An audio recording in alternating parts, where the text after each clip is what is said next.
over coffee. As far as a little bit about me, I have been at LinkedIn for almost 6 years, and about half that time was in business development and sales. I was among one of LinkedIn's top performing sales reps globally. I got a free trip to Hawaii, it was great. And I realized that I enjoyed sales, but was passionate about it in the way that I'm passionate about education and empowerment. So that's ultimately what informed my career to transition into customer success, to help train people like myself to be the best versions of themselves and to help do the best by our customers as well. And so that's been a really great and fun journey. Before that, I was actually in a tech startup and have had all sorts of fun experiences along the way. So I'm really, really excited to be here. Thank you to the couple of folks that are on Zoom. I'm happy to do my best to answer some of your questions, and happy to be a resource both here tonight and also after the fact. If you have anything you want to throw my way, happy to share my 2 cents. Before I get too deep, yes, I work at LinkedIn, so I have to do, and there's only a handful of us here today, a little exercise so we can all be connected. And for those of you who've never done this before, it's a really cool trick to have up your sleeve if you happen to be at an event and you don't want to throw business cards around per se, or you want a really easy way to just quickly connect with people. So for those of you who are virtual, I'm sorry, but hopefully you can still follow along to learn how to do this. If you click on the LinkedIn mobile app and you click on the 2 people in the bottom left, you'll see this little people icon at the bottom. You should hopefully notice this overlays little either blue dot to the right bottom corner here. It's a little hidden, but it's this little blue dot here. Looks like there's a person with a little green dot. No, but you have to turn on. Exactly. Yours is not on. Oh, where it says, so there's a middle button at the top that says find people nearby. Yeah. It's off, right? So you got it. Oh. Exactly. Depending on the phone you have and the version of LinkedIn, you might be asked to turn on the find nearby. So thank you so much for that. And then once you turn that on, you'll be able to see everyone who's around you, and in one click, you'll be able to connect with them. Cool. I didn't know about this feature, and I use LinkedIn every day. There you go. It's very nifty, really cool, and highly encourage you to use it. That's really cool. Yeah. I hope you don't mind that I am being in my name. Yes, please. That's why we're Yeah. here. Yeah, I decided everyone. Awesome. So feel free. My pleasure. So where do we want to start tonight? Talking a little bit about where you mentioned where sales touch points and customer success touch points can potentially intertwine. I feel hilarious knowing what you do. You're trying to automate my job. It's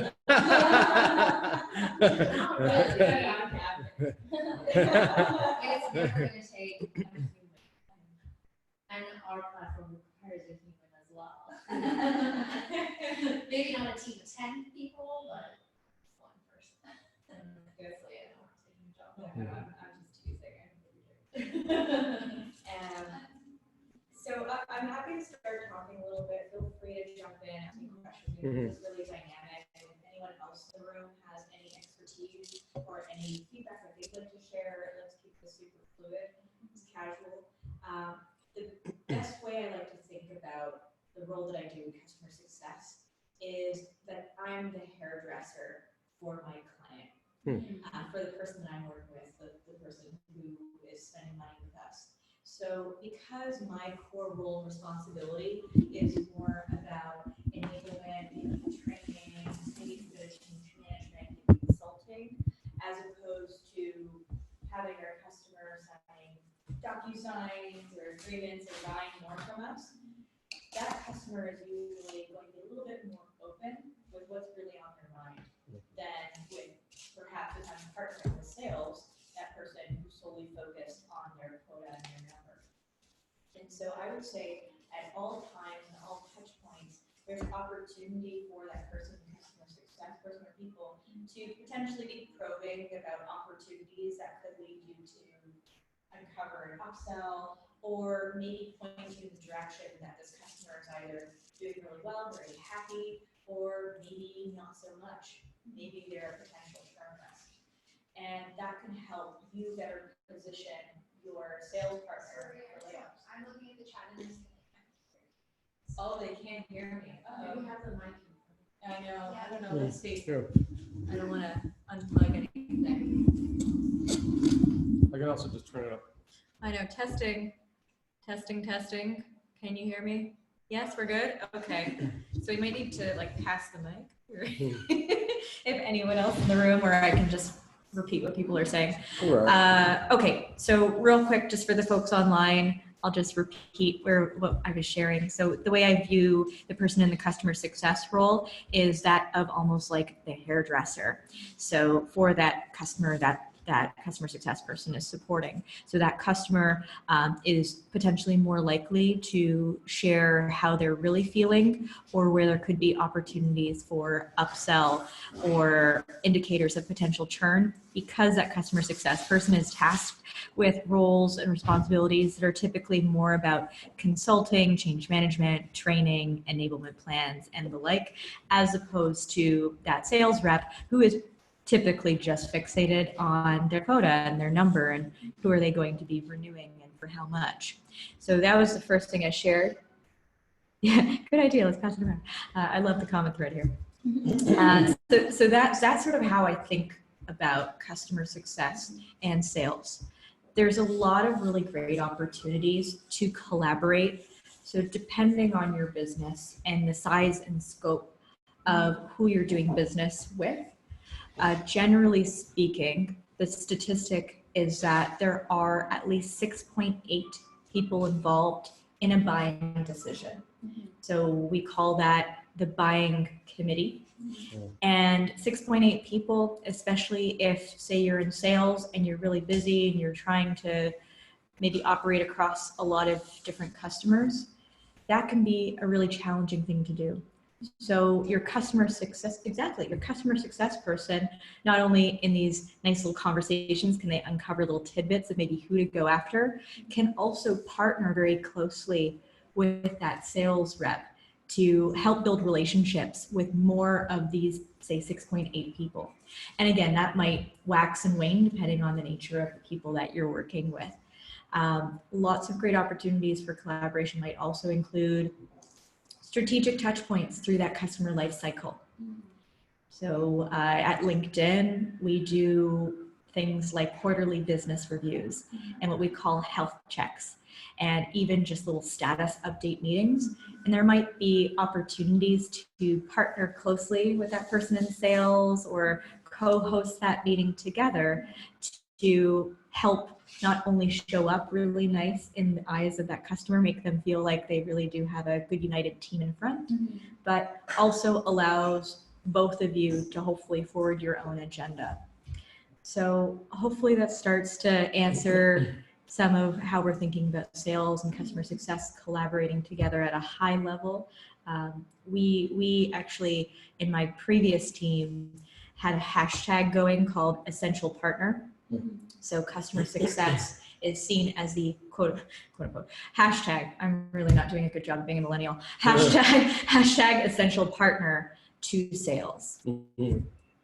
Any follow-ups or thoughts? Yeah. So what? So you're saying average 6.8 people. I don't know if you want the mic or if you want me to restate it. Okay, cool. So what? Like, was there like an average deal size you were working with? No.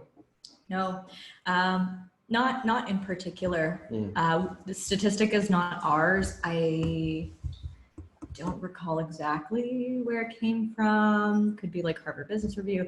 It's some reputable source. That's not us. I promise I'm not making it up. Sure. But it plays out all the time. Yeah. So I've worked with all shapes and sizes of customer, and that person might not be the person signing the contract. Right. It might be people who fall under, so I don't know if you guys are familiar with the RAPID model. So, and I'm going to totally butcher this, so maybe I can quickly Google it. So the rapid model is essentially a model that's used for decision making. And it's an acronym. So RAPID. Let me just get this right because we are recording. I can stop for a second. No, we're good. We're good. We're good. And so each of these roles each have the letter that all spell rapid. So you have the recommender, you have the person who's more of just an input, you have a decider, you have a performer, and you have the person who executes on the agreement. And so that's something that I highly recommend you take a little Google on. And so each of those people that are in the 6.8 might have different layers or different roles in making that decision. Someone might just purely be an input, but they might not be super senior. Right. So that's where it's really helpful to have that conversation explicitly with that customer that you're working with. That's something that we do a lot of, hopefully at the beginning of that partnership, is almost mapping out who's involved in what, how decisions get done, how would a program roll out, who are all the people that we should be involved with, and even what they tell you might not fully encompass that full, say, rapid model or that full 6.8. I don't know if I answered your question, but yeah. Well, so like at LinkedIn, so obviously we're talking this like post sale, like and like sort of harvesting opportunities. I mean, hopefully out of like a good relationship that's beneficial for everybody. But like, is there like do you have some numbers around the percentage of sales that get upsold or the or like just an example from maybe a team that you've worked on, because I'd just be interested to know how important it is, because well, so one thing that kind of rolls around in my head sometimes is because when you're like a bootstrap startup, you have to really think about where you're going to focus your resources, and it's like, should I be growing? Should I be like farming my existing customers? And because if I do that, I'll probably because there's all these upsells we think we can create and know that we can, or we've tested it, but it's like we're limited with just getting procedures down and figuring out how to do it, and with a limited team, it's like, well, I'm gonna I just got to keep growing with initial customers, and just trying to figure out like when's the right time to invest into it. So I'm just wondering like what you've seen from just your own experience, like what percentage of customers get upsold, or what really moves the needle on bringing in that additional revenue? I think that's a fantastic question, and I didn't have any preparation questions. I'm doing this all off the cuff. That's why I'm doing a little bit of Googling from time to time. I promise I'm not returning texts. So there's something called I might be totally butchering it, the Pareto principle. Yeah. Where 80% of your business come from 20% of your customers. And so thinking about how we invest in customers, I would say is incredibly important, and that I would say that is quite true from what I've seen at LinkedIn. At LinkedIn, the way our teams are situated is we have an acquisition team responsible for net new business. And when they sell a customer, that opportunity is then flipped over to our, what we call relationship management team, or our farmers. And they are responsible for some degree of upsell. They do have a quota on their head for a specific percentage that they do have to upsell across their whole book, although many customers will just renew flat and hopefully minimal churn. Right. And in customer success, we tend to work very closely with those people that are farming to make sure we have a good pulse on that customer. So the relationship managers are actually closing the upsell deals? Correct. Okay. Yeah, so that's how LinkedIn is situated. I know across companies, there might be more of like a hybrid role of like both a hunter-farmer hybrid, like depending on what company you're at. That's just how LinkedIn is situated. And so I would say, especially for those hybrid roles, what tends to fall by the wayside It's very funny. I've seen both. So people either totally ignore their existing customers because they're too eager to just hunt, or the exact opposite. People get, I'd say, a little bit complacent and they purely rely on their existing customers and they forget to prospect, or they don't like prospecting, so they just don't do it. Right. So I would say in general, your existing customer base is incredibly valuable, not only for upsell, but also for if and when those people move on to new organizations, they're either going to sing your praises or be the devil for when you're trying to grow your business. Right. And so a really great way to think about your customer base would be making sure you're really well aligned on their success criteria. So I talked with you a little bit about this in our conversation. So it's really important for any customer is to understand what success means to them. So you might have your own internal metrics and be like, oh, you are off to the charts, this is incredible and amazing. And that was never either agreed upon or communicated effectively or aligned with how that particular customer views success. So it means success for you might not mean success for that customer, which can result in a pretty nasty disconnect because come, say, renewal time, that customer might ultimately churn. So that's where defining that as early as possible and reinforcing and realigning on that as often as you possibly can is incredibly important, which can help you position upsell. And across your customer base as well, hopefully you already have some form of prioritization metrics depending on the space that you set in. So where are your customers where there's a high likelihood of success to buy and a high potential size of prize. So you can sort of think about it as like a 2x2 of high likelihood of success and high likelihood to buy. And so being able to portion your customers in almost that 2x2 can help you figure out what time you're going to spend and to what degree. So which customers are going to be sort of like your easy transactional ones, which ones are going to be more of your, say, strategic ones and big bets, and which ones are perhaps not worth investing your time in. Right.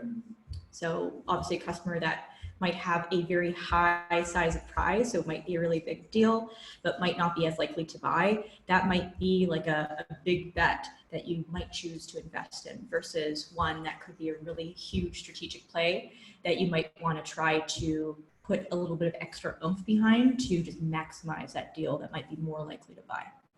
Hopefully that's relatively clear. Yeah, no, that's great. Doing my best, like audio visual. I love four quadrants. I love four quadrant graphs. I'm actually gonna Google that. Is that like, can I like easily find it on Google or is that like your own method? That one, I'm not sure if that one has a name. I can take that offline and see. Sure. I know it's something that we talk about a lot at LinkedIn because typically we have books that are all filled with named accounts. And so we rotate these books every fiscal year, which is very challenging because as soon as you get to know your client base, you just wipe and start from fresh. So why do they do that? It's a really good question. It's like, is it keeping you on your toes? Yeah. Well, it keeps you on your toes. I do agree that having fresh perspective and fresh blood into some of these relationships can sometimes be very helpful. Sometimes personalities gel better or worse with certain customers. There's a small percentage of customers that I think commercial reps can hold, quote unquote, year over year. But long story short, it puts us in a position where we have to very quickly and swiftly figure out where to spend our time for the year. Because if you think about a customer that might be in that either big bet or say strategic, because they might take more time and runway to work with, you're going to have to figure that out pretty soon so you can put in those touch points through the course of, say, that year, if it takes that customer up to a year to buy. So depending on your business and background, you might not have that little variability there, which can actually be really helpful. So you can really invest in those relationships because some customers, depending on what you sell, what business you're in, can take quite some time to buy. You know, right? Especially if you're in education or government. government. And how does like because I think maybe it was last time we had this like last meetup. there was a discussion around the difference between like account management and customer success, and it's like, I think, I don't know if it was here or somewhere else, but so the, you know, sort of the definition, the defining factor seems to be just customer size, like enterprise versus like SMB or something. And I was just wondering, Interesting. that's just what I've heard, and I'm wondering if you've thought it, because I know that you guys have really large customers and a lot of small customers, and like, what's the size of customer where, you know, or is there a threshold where you guys get involved, as opposed to, let's say, somebody that's just maybe doing a few $100s a month on ads or something? You mentioned a couple of really cool things. So I'm going to talk to the thresholds first. The way LinkedIn thinks about customer success is actually a little bit different across business lines. So I'm in the process of transitioning business lines at LinkedIn. We have 4 B2B business lines at LinkedIn. Now I will have been in 3 out of the 4. So just trying to see it all. And what's very interesting is, although I'm in a very similar function, the way they attribute the support of customer success is different. So in my former position, customers will have had to spend above a certain price threshold, so total contract value, in order to qualify for customer success support. Underneath that spend value, that customer will only have self-serve resources. So it's actually a potential carrot to encourage customers to spend a bit more. Or if a customer is, so in this business line, it's all seat driven. So, and because it's defined by contract value, if that customer really wants to work with someone who's in a customer success role, then they have the option of actually having a longer contract term, so they technically spend more money. So say if it's a $50,000 minimum, if they only are spending $25,000, if they purchase for say 2 years, even at the $25,000 mark, they can then get customer success support. So that's actually been very often, talking about sales and customer success working together, I've been on many a pre-sales call where they kind of want me to do like a little bit of a pony show and kind of masturbate around and say, like, this is the potential person that you could be working with if you spend a little bit more money or if you sign on for an additional year. That's how that business line operates. However, what I'm learning is in my new business line, which is also seat driven, it's LinkedIn Learning, so our acquisition of lynda.com, exactly, now being rebranded as LinkedIn Learning. Typically speaking, most organizations are purchasing this type of licensing model for their entire company, generally speaking, at least in the corporate space. And so the way they attribute their resources is actually entirely based on seats. So how many seats did this customer buy, regardless of spend? So generally speaking, you know, someone buys a lot of seats, they're spending a lot of money, but it's done in a slightly different way. So those are a couple ways to think about it, because the way your specific business is might actually fall more nicely in one versus another. Now, what's important and interesting to think about, and this is something I've seen one of our orgs at LinkedIn going through a transition through, is thinking about your scalable resources.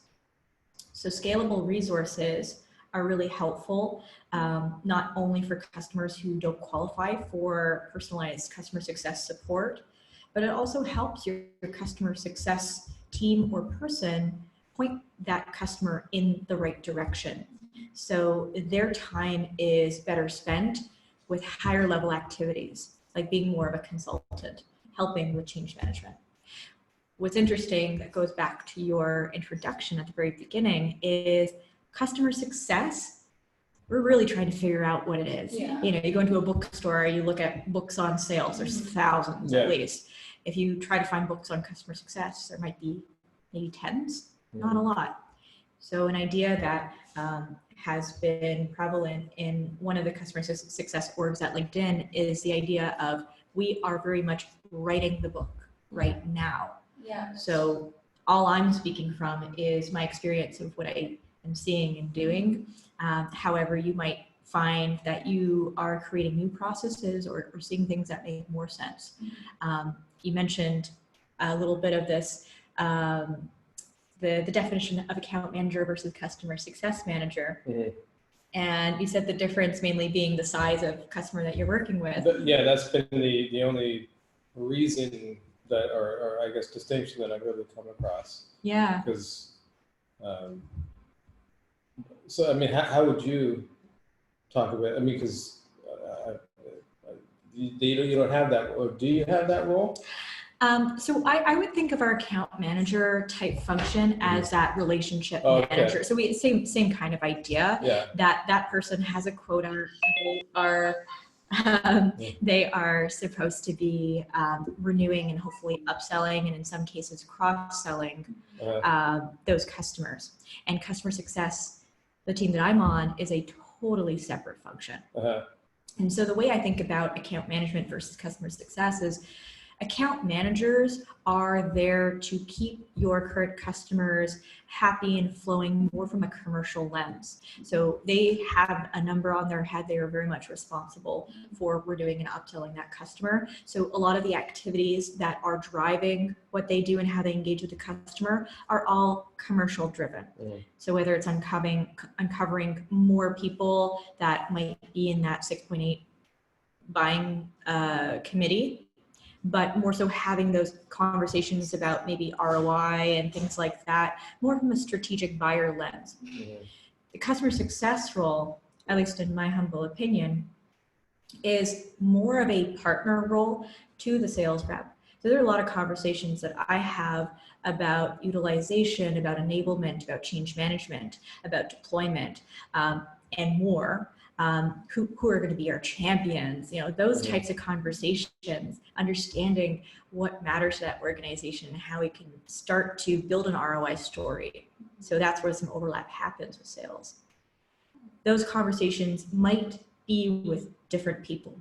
It might have some of the same people, but it might be actually with different people. So in my previous role, I was working with a lot of heads of learning, enablement, in some cases, sales leaders as well. But I would say my sales point of contact, they would typically be also a little bit more focused on connecting with, say, sales leaders, heads of revenue, heads of operation, and other senior leaders in the C-suite. So that's where I see a little bit of a difference.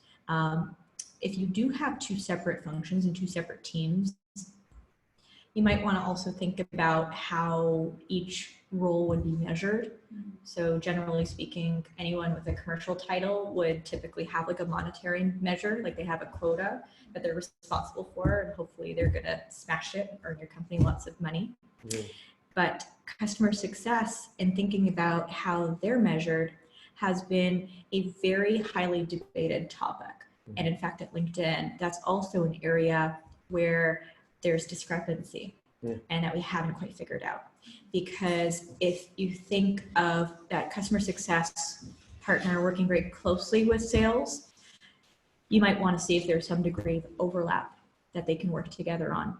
But if they have the wrong types of metrics, then they might be focused on the wrong type of behaviors. Right. So how do we inspire the right kind of behaviors in someone who's acting kind of like a consultant? That's also, not to get into like too much of a sidebar here, but that's also how in customer success, there's almost like some people think of customer success as customer support. I do not see it as customer support. I typically see customer support as typically being an IT resource, typically being maybe a scalable resource. In some cases, there might be something that you might need to escalate or address if it's like a really big issue. But generally speaking, I see your customer success resource of that slightly higher elevated level consultant. So they're truly helping that customer be aligned with whatever they bought to their core business objectives and priorities and measuring results along the way. So therefore that customer feels really good about potentially buying more and or renewing by the end of that agreement. So you're like making sure that they understand how to leverage, whatever it is you offer, and that they know that the value they're getting is aligned with their their Exactly. strategic goals. And their definition of success. Yeah. And so making sure that they have the right process and resources put behind it on their side too. What tends to happen is a customer will buy something and they'll say, okay, great, you're doing everything for me. And maybe that's your business and that's totally okay. But in some cases, that isn't the case. They do need to bring in maybe some key people. Maybe they need to build maybe a tiger team around the implementation of this, or who's going to play certain roles, or maybe they're going to print out some collateral that announces this cool new thing that they're rolling out at their company. Who knows? So there's very often some disconnects that happen when we don't set those expectations early and realign on those expectations through the customer lifecycle, because sometimes things change and people move around, people leave, priorities change, companies move around, grow, shrink, etc. So that's why it's really important to have a lot of these conversations. But if that customer success resource is chasing what I call chasing tennis balls all the time, so running after things that are not truly going to move that customer forward in a really productive, valuable way for the service or product that you offer, then that's not a good way to spend your time. Right. Have you found any conflict? Like, is there any sort of common places where there's tension between sales and customer success? Or? Oh, all the time. Yeah? Yeah, absolutely. It's a very fine dance. And in fact, at least internally at LinkedIn, a big piece of conversation is how do we have meaningful and productive working relationships with that relationship manager partner, in our case, or that sales partner.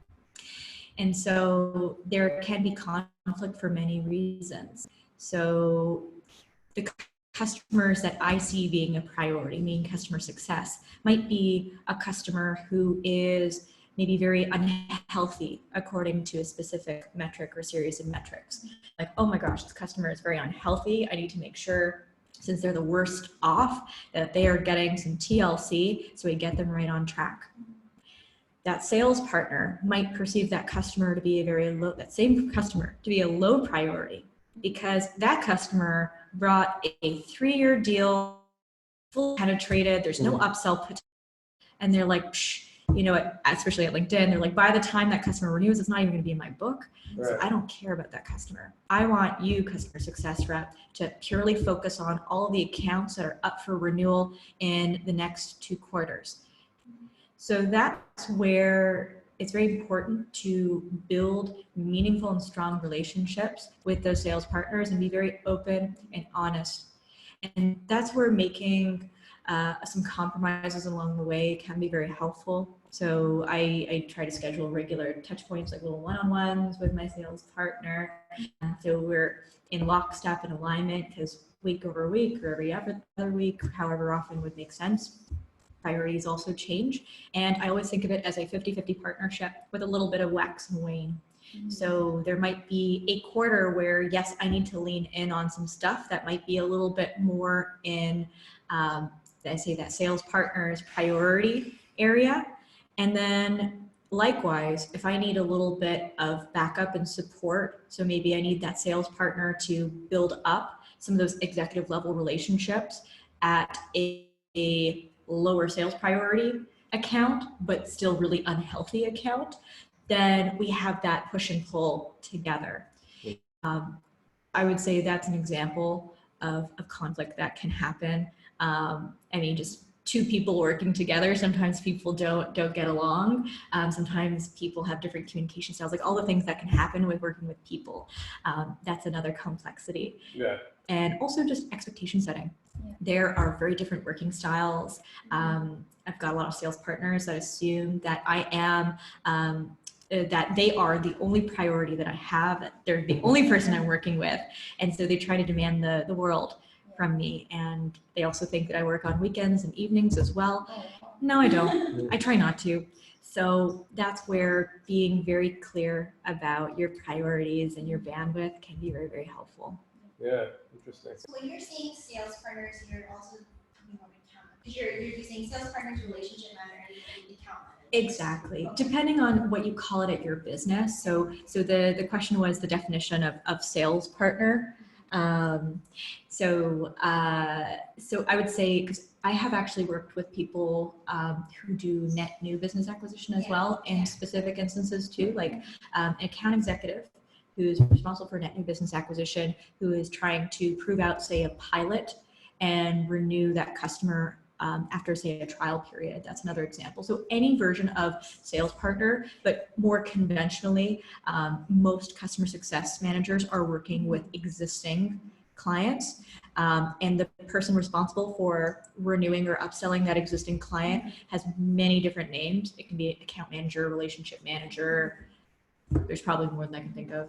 And I think it varies too, like depending on the business, right? Like for example, like where I'm working right now, I'm customer success, I'm account manager, I'm marketing, sales coordinator, I'm like everything. But like the way I would define customer success is that like our job is to ensure that our customers are successful by using our product. Mm-hmm. So with our product, they're more successful, and the customer success manager's job is to ensure that they're using all the key features that would help them get wherever they want to be. Yeah, so I think that was a really great point made. So depending on the organization, and this is something that I've seen evolve at organizations, the roles and responsibilities that fall under, say, that sales partner, account manager person versus the customer success manager can sometimes be very different. So I mentioned sometimes customer success can be seen as customer service. Yeah. Customer success can also be seen as a glorified trainer. So they're purely and only focused on training. And in fact, when I started in customer success, which wasn't like too long ago, I'd say a majority of my time was actually spent doing training sessions. And then our organization actually realized and said, wow, we have very talented people that should be spending their time doing other things. Yeah. We can try to scale training sessions a little bit more. We still do some training sessions, but they are limited and they are customized and they have a purpose, because training is very commonly thought of as the medicine for everything, right? No, okay, let's throw training at it. Let's throw training at it. But very often training is just one little piece of the puzzle. A lot of people don't want to do training necessarily. Exactly. That's a whole other conversation about how people actually learn. Yeah. And very often training is not generally customized enough, and it doesn't have enough application for someone to actually use it and be successful. In fact, any more than 5 minutes of someone talking, unless they're like a super fancy speaker, maybe I fall under this as well. No, I'm kidding. And people either stop listening or they. Fancy, those earrings. I know, I've got very fancy earrings for those of you who can't see me. They don't retain the information. Right. So totally. I would say that's something that I wouldn't be surprised that over time could possibly change, because a customer success manager role should really be focused on some of those higher level tasks to ensure that customer, like we talked about before, is on a consulting level you're talking about. So you really have to be like an expert in like the area or the application. You have to be. That's where the talent comes in. It's like customer success is more about. It seems to me, from what I'm hearing from you, like a trainer is, somebody that can communicate and can do some training, and almost anybody can be a trainer, because you get a rubric and you get a course and you learn how to train, you learn how to teach a course. Whereas being a consultant, you really have to know your stuff, and you have to have some experience, and you have to have like a higher level of communication, abilities to do that. So we actually have some questions over here. And I just wanted to comment on what you just said, is if you work back and understand what will make a customer rebuy, those are typically the answers that customer success manager is hopefully going to shed light on for that customer. So whether it's applying it appropriately, whether it's measuring and understanding ROI correctly. Yes, application and learning how to do the thing is part of it, but I would say that should be minimal.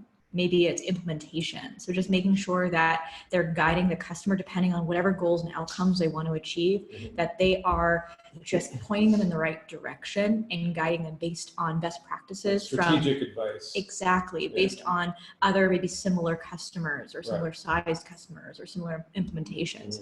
Mm-hmm. Because like we talked about, if they're just chasing tennis balls, they're not using their time in the best possible way. Right. Yeah, that really clarifies things for me, actually. Really remarkable. I'm so glad. I'm Yeah, running that on was very great. little sleep after the Raptors game last night. I know.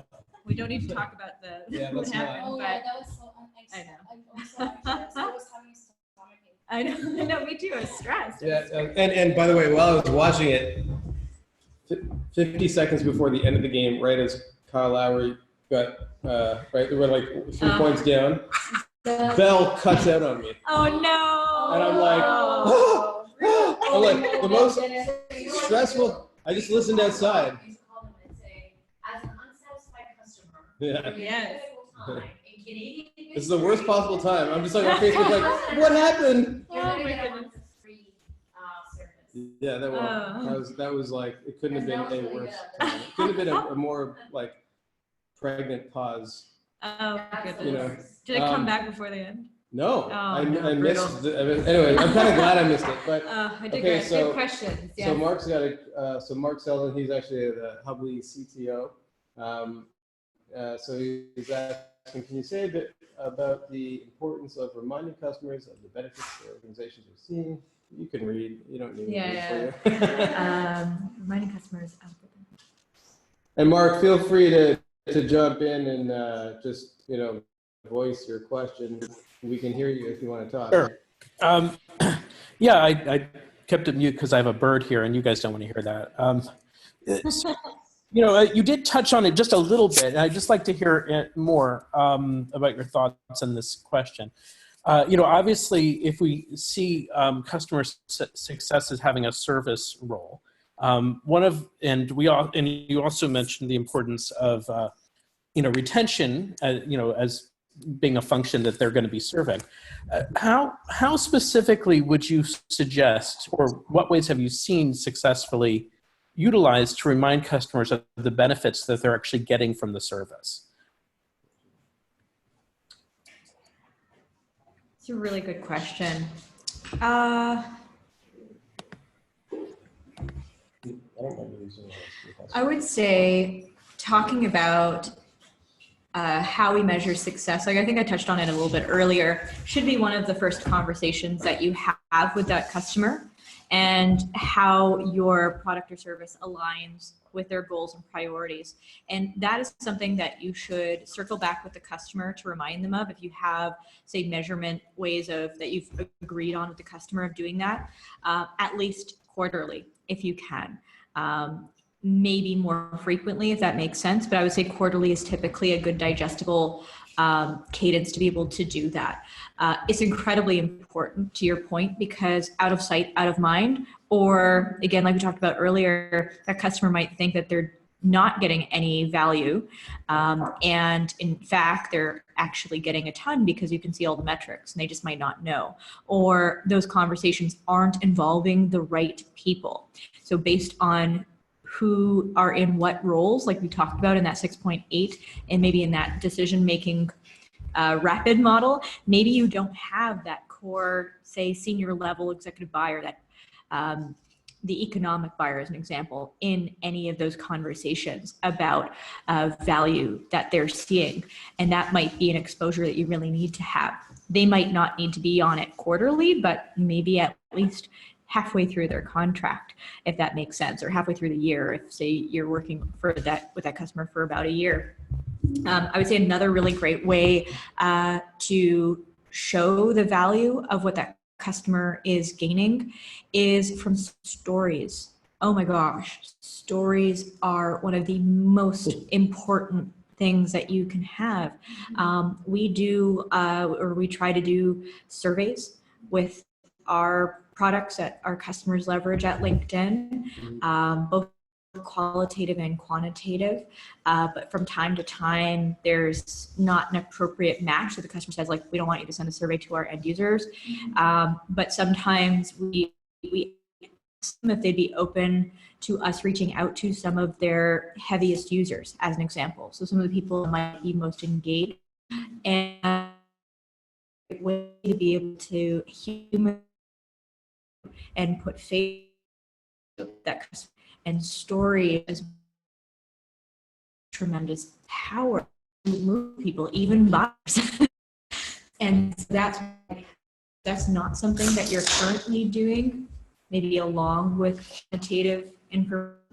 Here's the ROI based on the metrics of success that we agreed on at the beginning, then that's going to be a huge opportunity to be able to lean into. You see, like on people's websites, stories, things like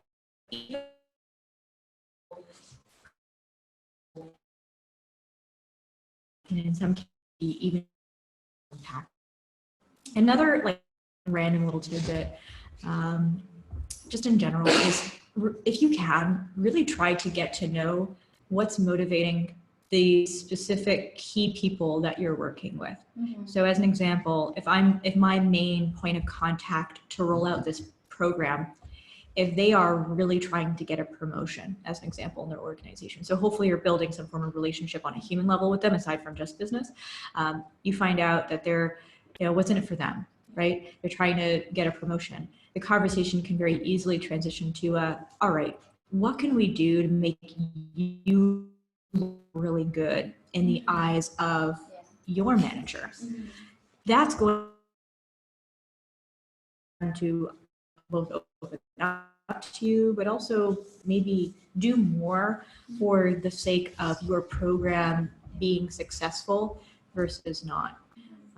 Random little That's tidbit. actually one of the things I think about, like customer success, like helping the customers like become successful and make sure that they achieve their goals, right? Yeah. And their own professional goals, Mm-hmm. and that they do look good in front of their managers or their director or their VP. Exactly. No, you're totally right.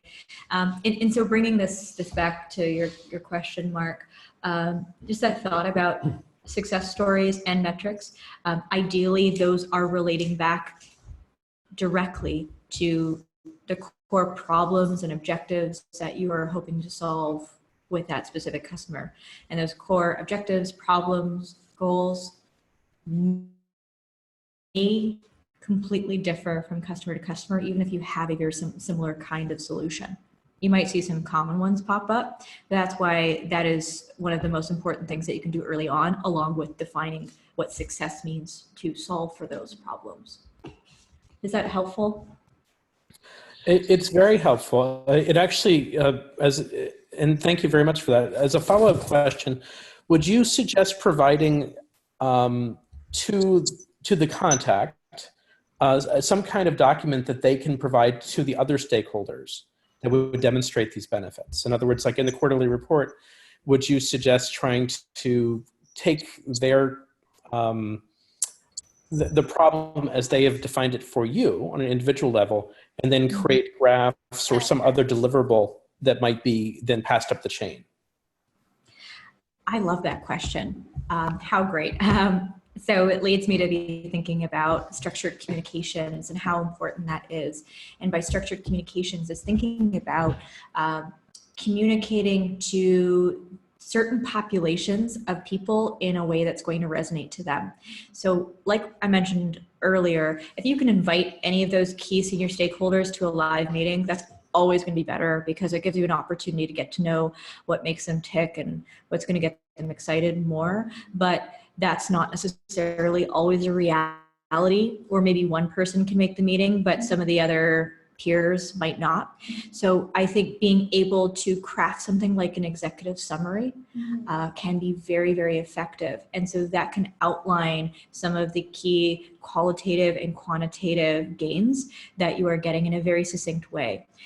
So keep in mind with like executive summaries, there's a lot of really great online resources on how to build executive summaries very effectively. Keep in mind that you want to keep it very simple. You're contextualizing any of the data points. So don't just say 47%, say if that's really amazing or not. Like you have to actually give a little bit of emotion behind that. And, make sure you keep your audience in mind. So if the person who might pick this up from someone's desk. If they don't know about what's happening, you might need to add a little bit more color in that executive summary.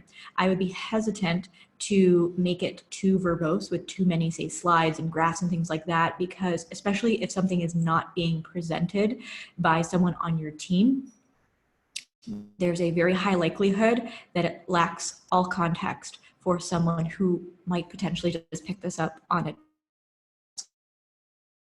And I would say summary might be something that could just get them excited enough or whet their appetite enough to encourage them to actually join, say, a next meeting where you could go a little bit deeper on visuals and graphics.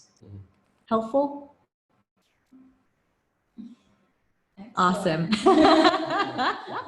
Fantastic. I want to meet this bird that you have. Do you feel like you're chatting to a bot right now? I know. He's real, I promise. I love it. Thanks, Mark. What wonderful questions. I think Teresa has one. Teresa is actually our COO. She's just asking a question as well.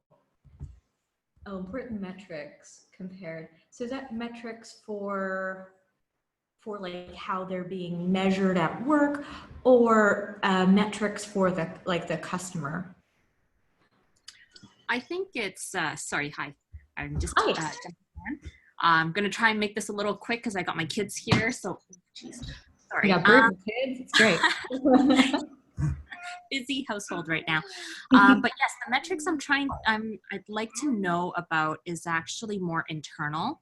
So because we want to be able to keep motivating our team, and if there is no clarity on the direction and what the goals are, then obviously, it's going to impact our clients at the end of the day too. So in your expertise, what would you say is an important metrics that we should be aware of, or maybe consider to bring into our strategies so that we can then in turn also, bring the results to our clients? I hope that makes sense. I think so. I'll start talking. You let me know if this makes sense.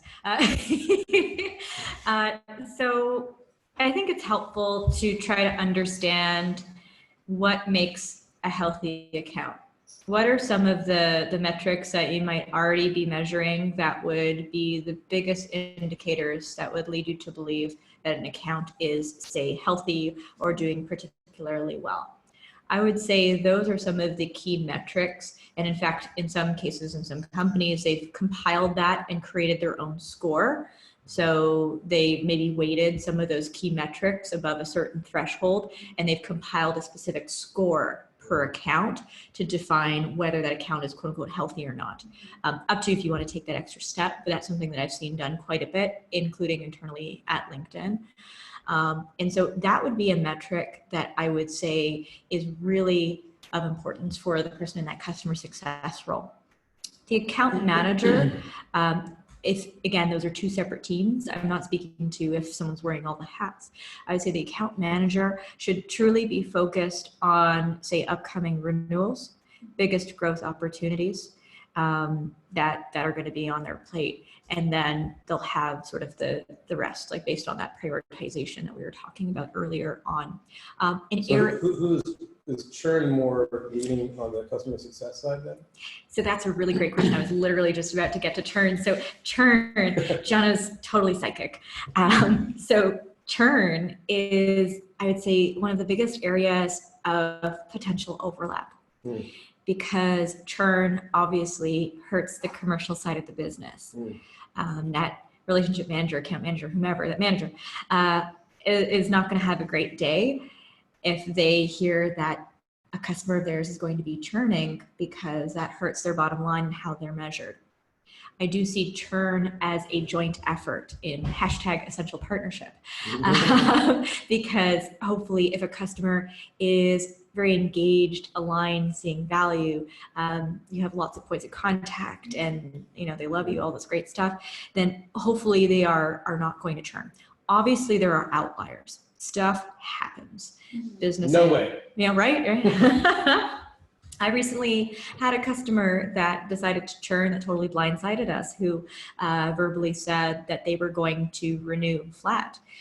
So sometimes things happen that are outside of our scope and control, but I feel a very equal responsibility with my sales partner to try to mitigate that churn if there's anything that we can do, but also when that churn happens. So although as of right now, it's not built into my, say, compensation, I do have a performance metrics of a goal of try to maintain across all the accounts that I support in customer success, try to maintain a specific percentage of churn and below. So they don't tie that to your compensation, but it is Not yet. obviously a measurement of whether you're going to stay there or not. Exactly. So, And quite frankly, though, I mean, it's interesting because we have different ways of being measured at LinkedIn. But as far as like exactly how you're getting paid, churn is not currently part of the compensation package, but it is wrapped into the results portion of how we're measured, say, in our performance reviews. And the way LinkedIn operates is the way we get paid more money is typically merit driven. So your performance review has to go really well. And we're measured in 3 different ways, what's called leadership, leverage, and results. So that's why a lot of LinkedIn people, we take on a lot of projects, we do a lot of things to help forward the company, and it's very cool. And under that results component is those performance metrics. So again, if you have a goal to stay above below, I should say, a certain churn number, as well as any other means of being measured, then that's sort of the section we would fall under. Because, I mean, I have spoken to other customer success orgs who do have churn built into their compensation. I see it personally as a little bit aggressive because sometimes customers churn for the right reasons. yeah. And that customer success manager. That's a product issue. Exactly, product issue, or maybe that sales partner shouldn't have sold to that specific customer. Right. I've seen that happen. I've been in that situation. I've never sold to the wrong person. Right? John has never sold to the wrong person ever. Never happens. Exactly. Never just need the money. So in the spirit of thinking about what motivates your employees, that's a really great way to create a disengaged employee, feeling like they can't be set up for success or they can't make money even if they're doing all the right things. Right. So I would say it's a fine balance to try to figure out, and it's something that's still an ongoing conversation, how to pay customer success managers. Yeah. So generally speaking, what we see and what I feel, mainly a base salary with a small variable component, like a 90-10. My previous role, I was 80-20. Yeah. So in Your comparison, sales. when I was in sales, Yeah. it was a 50-50 net new acquisition, 50-50, Oh. a real coin toss. And Yeah. is Julie gonna eat dinner tonight? Who knows? And then our relationship manager business, the account manager business, just because we do have those separate segments, is a 60-40. So depends on your org and what makes sense. What happens at LinkedIn might So not where fit for was your the business. 80-20? That was 80% salary. 80% base salary okay. and I thought you were 20%. flipping it around. I was like, whoa, that's true. No, Yeah. gosh. No, so it depends, and we're still figuring it out as of right now. Right. Teresa, did that help answer your question? Let me know, point me in the right direction if I missed it. Yeah, definitely did. Yeah? I mean, Okay. I don't want to speak for Teresa, but No, you definitely nailed it, and I think it definitely gave us a few, like more than a few ideas to really consider, because metrics isn't just about one key component or under one department or category, right? It just really is a 360 piece to complete the loop and everything. So thank you. Thanks, Teresa. I'm so interested about this book switching annual. I know. accounts. That's like, what happens if somebody churns right after somebody else takes over? It's like, who gets, that's kind of like, that's like every time a new president, it's like, well, I made the numbers get better. I did. You know? Yeah. probably not in the turn case, but there are a certain percentage of accounts that you're allowed to hold. So if you've been really deeply invested with a specific customer and they are they trust you, you have a great relationship there, and they're adding on and growing, then that's a great opportunity to hold that account. You know, there might be some. So you get to pick that for yourself? So I don't personally Oh, in okay. customer success, but anyone in sales will, because everyone's books do turn over, which is very challenging. But to your point, the churn piece is very sensitive. So sometimes that does happen, depending, it's a case by case basis. So if we know that there's a potential churn risk coming, I like to think that we try to operate in the best interest of the customer, but sometimes we call them churn bombs. So a relationship manager will receive their book and they'll get in their handoff note from the previous relationship manager, hey, these guys have already told me that they're going to churn. And so that relationship manager has to either mitigate that churn, which can very much happen. It's totally possible, even if someone tells you they will. Sometimes you can lessen the blow. Like, it depends, obviously, in the space that you're in. But sometimes they just have been feeling neglected, or they haven't understood the value that you've been providing. They're, for whatever reason, viewing, say, usage in a totally different way than you're viewing usage. Sometimes it's just a disconnect, and you can remedy that. Yeah, I mean, I could see it going either way, and that maybe that's why this makes sense, because there's you could see obvious reasons why sticking with somebody would be good, but obvious reasons why switching to somebody else might keep the account and save it. Who deals with like retention with these kind of accounts? Like, what's like, does somebody else get pulled in? Like, is it the relationship manager? Like, when somebody's unhappy and you're really trying to keep them, and you know, like, is that who typically does that? Good question. It all depends on the specific customer and why they're unhappy. Okay. So generally speaking, the people in driver's seats are that relationship manager and that customer success manager. And typically, hopefully you have a good idea of like what's going wrong. Like, was it something that rubbed them the wrong way? Is it some value that we're missing or whatever?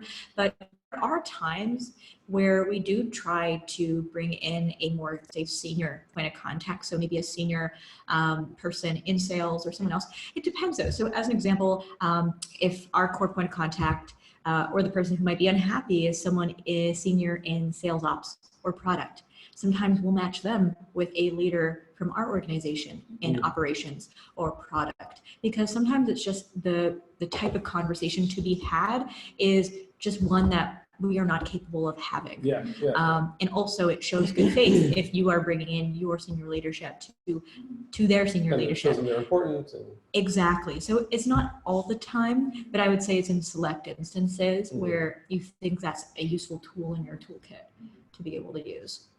How often do you rotate the accounts? Because if you were saying every quarter. Annually. Well, annually. At LinkedIn, it's annually minus a segment. That's how often we rotate. But I've heard from many companies, they think that this is hilarious. And quite frankly, the downside is even within that year, movement does happen. So even myself, I'm moving into a totally different business line at LinkedIn. So I'm very conscious of my transition that's happening right now, right before our book switch, because we moved to a different fiscal year to align with Microsoft. So we have a July start. Even the fact that you guys are now going after Watson, which is going to put a lot of the jobs of the customer retention people in jeopardy, because the whole system is changing, right? Because they want, I know that LinkedIn is looking for more, not having to do the guesswork, but make sure that that customer retention and the churn is being already predicted by a machine. So that's probably going to be changing the whole dynamic of what the role is about as well. That's about to happen soon. Where I would see, and I'm not involved in those decisions. So for me, it's pure speculation, but based on the types of conversations that our customer success leaders have, is they want to find ways to be able to help us spend time in the right places. So doing those higher level things. And prevent all the human errors and all the back and forth and make sure that the customers are getting more optimized solutions. Right? And potentially also for, say, so we're talking, just in case you can't hear, we're talking about automated machine learning, so automated ways of predicting churn. And so it's very, very interesting space. So aside from being able to help customer success spend time in more high impact ways, I'd also, what was I trying to thought? Damn, totally had a point. So high impact ways. Totally lost my train of thought, guys. I'm sorry. That happens. Yeah, it's I really know. interesting because like Because we just recently signed a contract with Watson. did it. So, and I would assume that would, you got it back? Yeah. Okay. So also for servicing. Double step. Yeah. So sorry, guys. It's been a long day.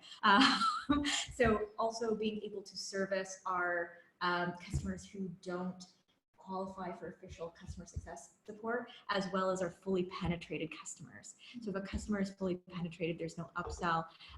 It might not make sense to actually put additional human labor into that deployment to that degree, depending on the size, right? So they might decide to totally realign their human resources should they choose to move a little bit more into machine learning, aside from So that prediction. probably makes sense on both ends of the spectrum, like smaller customers. Well, that's why disruptors are coming to the Yeah. arena, because I gotta be honest with you, it's just not, based on the area that I'm in, it's just not realistic for small to medium-sized businesses to be able to afford the customer retention or customer success offerings that the big guys like LinkedIn are offering. So that's actually one of the main reasons why there's been more churn recently than in the past, because it's just not, like you were saying, as a small business, I gotta You figure gotta pick out one or the other. where am I gonna put my Yeah, money seriously. towards, Yeah. right? Yeah. So that's become a huge issue, which has really frightened LinkedIn and made them think, you know what, we need to evaluate the way that we're going after these customers. So what are we looking at?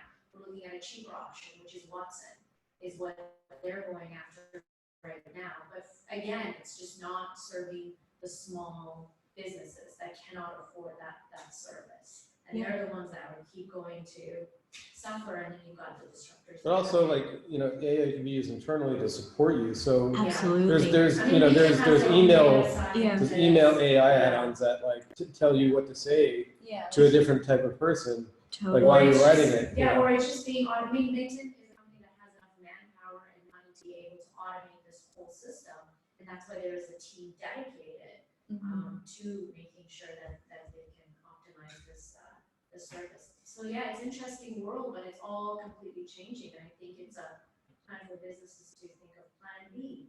Exactly. And that's where I see those types of innovations to supplement human labor, or again, redirect human labor. So to your point, there might be lots of companies who can't afford to hire anyone in a customer success function, or if they can hire a very minimal amount of customer success, so maybe 1 or 2 people, maybe something that's automated that can point them in the right direction, that can help them spend their time on those customers that are going to provide more towards your bottom line, based on some of those key metrics that you were outlining earlier, which is a wonderful business. Yeah. Great opportunity. I know. It sounds really great.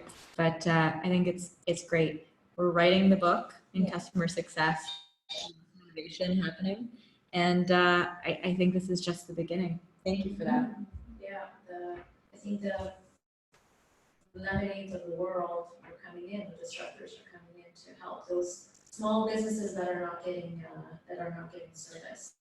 What are lemonades of the world? Oh, you haven't Explain. heard about lemonade. So lemonade I mean, I know the drink. is disrupting. No, so lemonade, if you ever get a chance, if you want to do a really fun, interesting case study. So lemonade is a disruptor in the insurance industry. Oh yeah. So lemonade is freaking out all the brokerage firms because they've come in and they are taking out the brokerage firms. So they're just putting the person that's looking for insurance together with a really good service that they've completely modified, very cheap, accessible to anyone. I can get an insurance in 5 minutes on my mobile phone. So So that's what they're doing. So they just finished. Yeah, there's another one of those too. Like there's So one. Lemonade is the one that just finished raising about $20 million. Yeah. Just recently, and they keep getting more and more. They're completely, and so they're in the US only right now. I mean, like so much. Yeah, AI is like. I mean, it's not So just. they're doing. It's not just pretty- like Yeah. you know, screw. But they're So screwdrivers. exciting. It's Yeah. legal. Like Yeah. I mean, half the contract work that lawyers do is completely. Oh automated. yeah, Like, and there's some ways, it's actually is that you can write your own will now without having to go to a lawyer. Yes, it's an app. Yeah. Yeah, it's, but I think I've for heard of personal, that. yeah. It's like 2 seconds. Yeah. And the great thing, but the issue with the insurance industry is that I don't know how, when you guys were the last time you went and purchased insurance, you need a lawyer to make sense of that insurance policy that you acquired. It's absolutely ridiculous. So Lemonade's like, no, we're gonna take all of this out. It's gonna be very straightforward. Anyone can understand, and you'll be able to have insurance for your bike, for your home, for your car within seconds. And it's just going to make that much easier. So they're primarily in the States right now, and they like literally, you're about to get into a car accident. You're like, and then you Yeah. got insurance. You're making this sound like a joke, but it's for real. That's exactly how it's done. Or your house is burning. Done. Take a picture with your phone. The cigarette's like falling into the garbage can, and you're just like, Yeah, it's called Lemonade. Check it out, Lemonade AI. They're doing phenomenal. They're one of our competitors, and also one of the companies we look for, like we look up to, because they've done incredible in this very archaic backwards industry, and that's the well, there's a lot of those insurance industry opportunities. Yeah. is, I mean, we're in education. We're not doing AI yet, but so I was in education Mark, for 12 AI. years. next month. I did education for 12 years, and that was one of the reasons why I left education, because of the Really? lack of innovation. Oh, Nicole said, I'm moving this week and I've gotten about 40 Where? Lemonade emails in the last few days. Okay. That's funny. Yeah. Yeah. Education is the most backwards. Well, I just deal with private schools now. Yeah, and I was gonna say, you must be after private schools, Yeah. because public schools are Oh yeah. archaic Well, York and region, cheap. York and TDSB are like particularly brutal. Well, then there's Peel. Peel is the biggest one. Then it's, Keel's the biggest one? Peel is bigger than Toronto, Oh, wow. because Toronto is, it looks bigger, but it's It's all over fractured. the place. Yeah. And in terms of the number of students, Peel is bigger. But in the US, there's a lot of small Yeah. like districts. There are like US 6 is schools. where you wanna be. Yeah. Well, we have most of our customers in the US, but we don't do public. No. We're basically a CRM for Yeah. so Yeah. anyways, but But in terms of public schools, the only way they'll look at you, the only way they'll talk to you is if you know someone in the Ministry of Education. So you wouldn't go after school boards, you go after the ministry. Because Yeah. the ministry says thou shalt and thou shalt not. I did that And you also when have to be 100% Canadian, and the data has to be kept in Canada. Yeah. For them to even look at you. you know, we were doing it way back, but, you know, I don't want to get into my Yeah. history here. It's not their time. I'd love to chat with you about it. Yeah, because, yeah, absolutely. Very okay, Ministry I will never touch again. yeah, yeah, I can understand. Insurance and education. One last thought, as we were talking about AI and the potential for such good, is I would say an acknowledgement to not think in certain applications, so certain, I would say B2B applications, that it would be appropriate to completely flip. And the reason why I say this is, especially we're talking a lot about value and talking about priorities and goals and objectives for, say, an organization.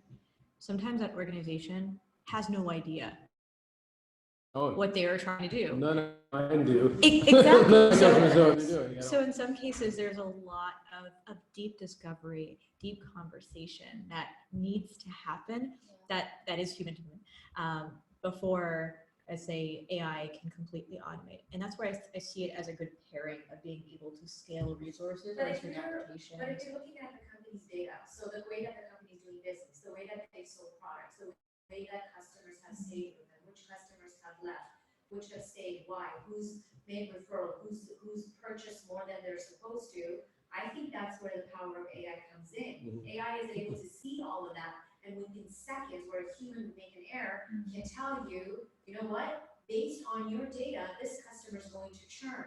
This is what you need to offer them because this other person that was offered the same service stayed. This is what you need to offer them, and this is how you upsell them. So I actually see it as a plus. Yeah, it gives you bullets. Yeah. It gives you like Something that silver humans bullets. would never do, I and it agree. would take so much time and so much effort. Even in the insurance industry, you've got the people that come up with all of these benefits and all these plans. That's all being automated now. Yeah. Manulife and Sun Life are actually hiring their own data scientists to be able to create those models for them, because it's just not possible for a human to be able to come up with those models and make sure that you are acquiring those customers. You're totally right. And that's why I say supplement as opposed to like totally flip. Yeah. So you're I don't even see it as a supplement. I'm trying to figure out how it would be a supplement and not a total flip. I would trust the machine over the human giving me the output of the data.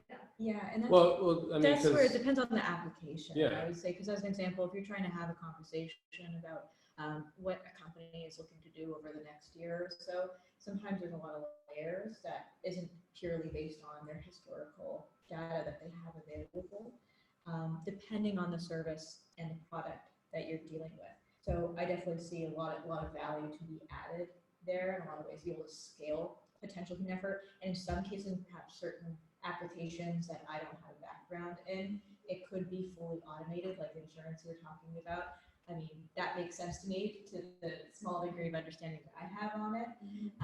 But certainly there's certain other applications, as an example in SaaS, where that might not be able to fully encapsulate every single type of consultative discussion that tends to happen, because very often that customer doesn't even know what they're hoping to do moving forward. I would Like say you need that's to a coach problem. them. But that's a problem. If as Yeah. a business Yeah. you don't know what you need, I would say that's an issue. Like that company is not going to be in business. Yeah, well, Like, welcome to every single one of my customers. Like Yeah. they're all like running a business. These are all, I mean, as an example, every single one of our customers these are businesses run by teachers. And we're actually, That's the problem.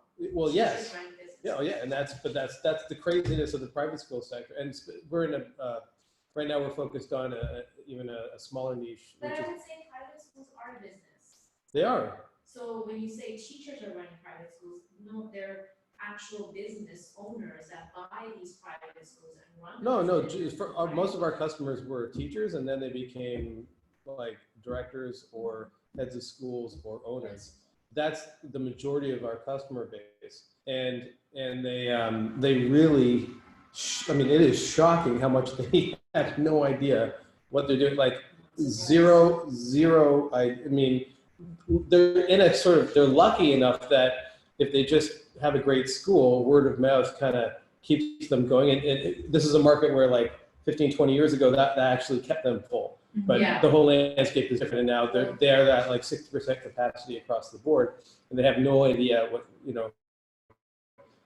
they're doing marketing wise. I mean, so they know how to be in the classroom, and they know how to develop programming. They know how to talk to parents face to face, but they don't know how to market or do anything efficiently.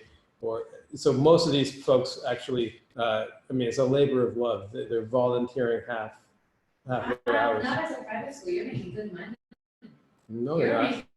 making really good money running a private school. Some of them, like Crestwood. You're charging. Some of them, Crestwood, the big schools, Exeter Academy, Crestwood, these ones make quite a lot of money. But the average private school is the majority of private schools are under 100 students, and they're like owner operator, small little operations. But anyways, again, I'm digging way too it's deep all into my good. own No, situation. but what you share is super parallel to a lot of customer conversations that I have. A lot of customers, they think that their priority is this, or this is where they need to be focusing our even solution on, when in actuality, what they're either hoping to do moving forward or based on some historical, whether that's human generated or potentially machine generated, doesn't align to that.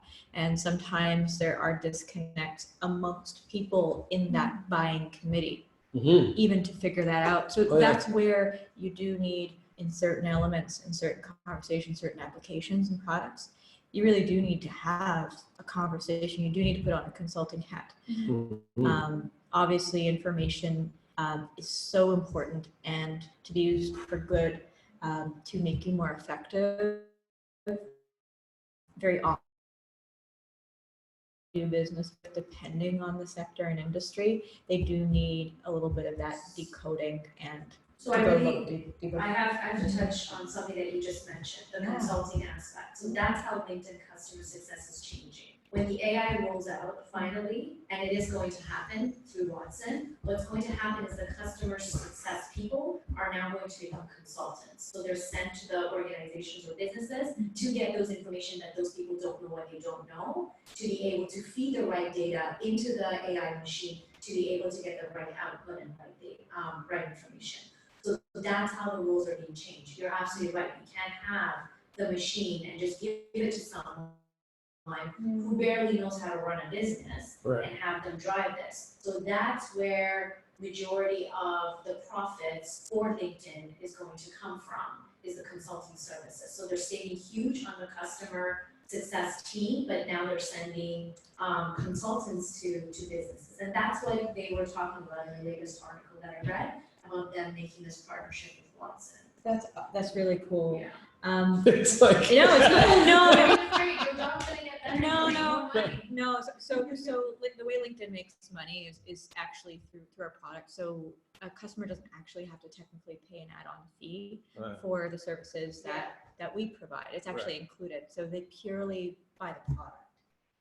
We don't in our B2B business lines, we don't actually offer consulting services. Yes. And so if that's something that's upcoming, it's news to me.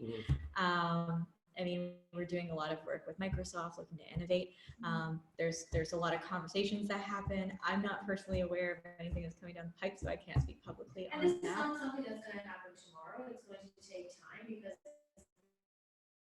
Watson is still not doing a good job. There's a lot of issues with it. But I mean, even Google hasn't figured it out 100%. So they're competing with Amazon, that's competing with Google. All three of them are going neck to neck to see who the big guy is. But you know, Watson is the right choice for LinkedIn.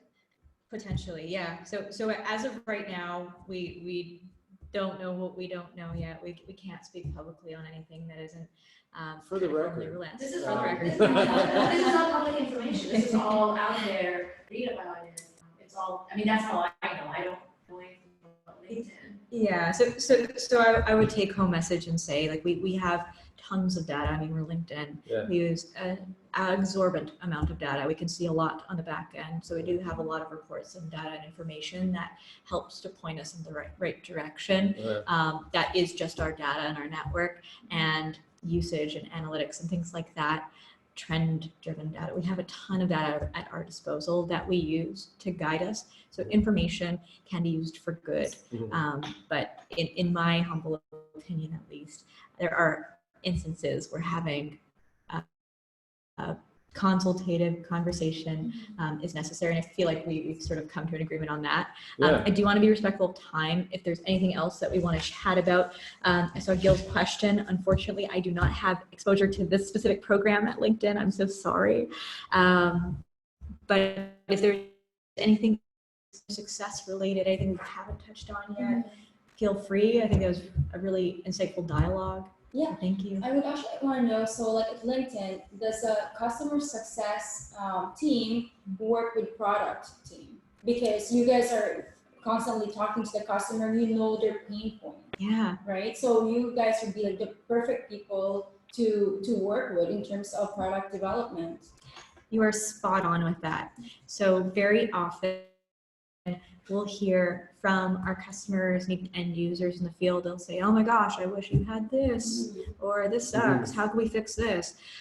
So for quite some time, we were liaising directly with our product team. We would try to log tickets. We have to have a functional product that allows us to add and upvote product ideas and suggestions. So some of it comes from us internally and some of it comes from what we hear. What we have, I would say, in the past year or two in my previous business line at LinkedIn released is an external client facing what we call community. So they can chat and connect if they like. There's comment boards, but we've actually also built in an external facing version of that voting and product suggestion space. Yeah, it's a great way to get that kind of, to push products, updates and stuff like that. Exactly.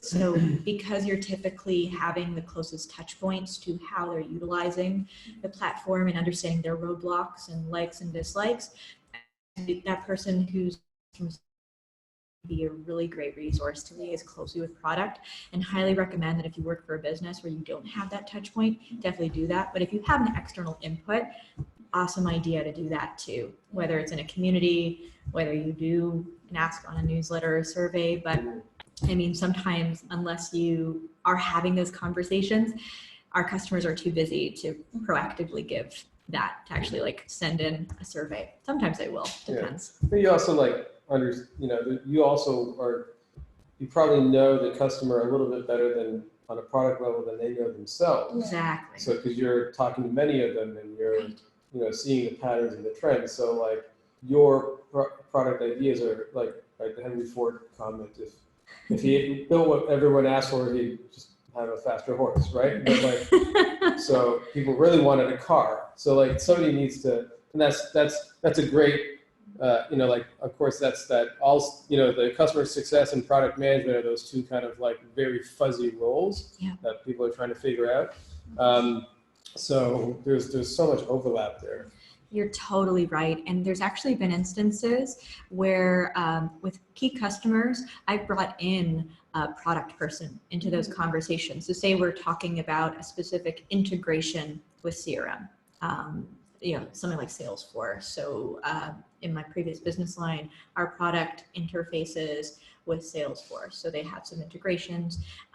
And I've brought in our product team onto a couple of calls with customers who either have objections to it and they want to dig into that to figure out whether it's a product issue or adoption, whatever, or something else.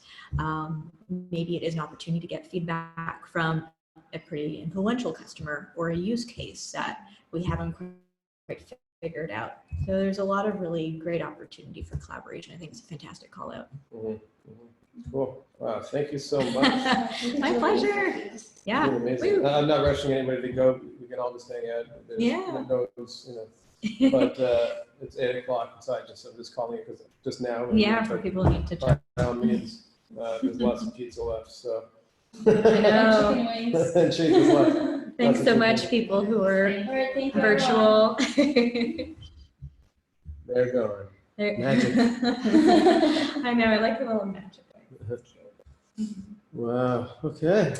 Oh, I learned a lot from you. You're very insightful, and you're very good communicator. You're good at elaborating your ideas. Thank you.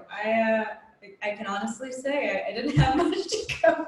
Yeah, this was just my typical standard, like kind of the same way I started this. Was just like, hey, can you do this? Yeah, and I was like, great, give me some questions to prep. I'm going to be in New York. I have some time, like in between flights on the airport.